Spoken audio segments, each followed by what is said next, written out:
इस रमज़ान का महीना शुरू होते ही नफलों का सवाब फ़र्ज़ों के बराबर हो जाता है और फ़र्ज़ों का सवाब 70 गुना बढ़ जाता है, 70 फ़र्ज़ों के बराबर। तो रमज़ान शरीफ की बरकत, फिर रमज़ान शरीफ का आखिरी अशरा, तरतीब देखो ना, पहला अशरा रहमत, फिर दूसरा अशरा मग़फ़िरत, तीसरा अशरा जहन्नम से आज़ादी। तो अशरा कहते हैं 10 दिनों को। रमज़ान शरीफ के पहले 10 दिन ये अशराए रहमत हो गया, फिर आगे जो 10 दिन हैं वो दरमियान वाला अशरा अशराए मग़फ़िरत हो गया, और 20वें रोज़े के बाद फिर आखिर तक तीसरा अशरा ये अशराए इत्कुम मिनन नार हो गया। देखो ज़रा तरतीब अल्लाह ने कैसी रखी। पहला अशरा शुरू रोज़े से ही,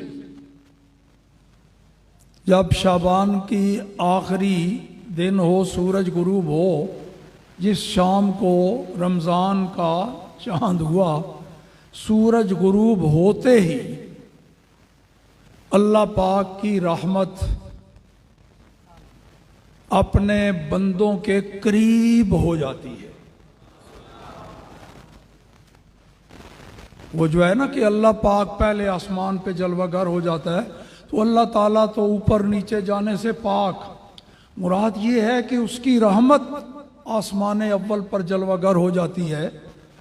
और ये किनाया है कि बंदों के बिल्कुल करीब हो जाती है, गुनाहगारों की वो थोड़ा सा झांकें सही, देखें सही, प्यास का अपना इजहार करें, ख्वाहिश का, तो अल्लाह की रहमत बिल्कुल उनके करीब आ गई। तो ये पहले 10 दिनों में रहमत लूटने के मज़े, बस तवज्जो करनी है अल्लाह की तरफ, उसको राज़ी करने का ध्यान रखना है, बार बार दुआएं करनी है, नमाजें पढ़नी हैं, कुरान पाक की तिलावत करनी है, सहरी को उठना है, रोज़े रखने हैं, इफ्तारी का भी एहतमाम करना, ये सारी चीज़ें। तो जिस बंदे पर अल्लाह की रहमत हो जाए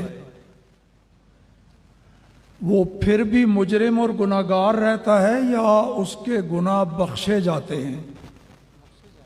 अल्लाह की रहमत जो हो गई। तो अब पहला अशरा रहमत का, उसका नतीजा क्या हुआ?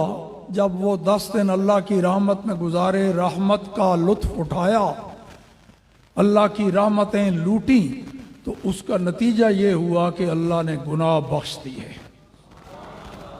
अब दरमियानी अशरा गुनाहों की बख्शिश का, बंदे को अल्लाह की रहमत भी मिल जाए और गुनाह भी बख्शे जाएं, तो वो जन्नत में जाएगा या जहन्नम में?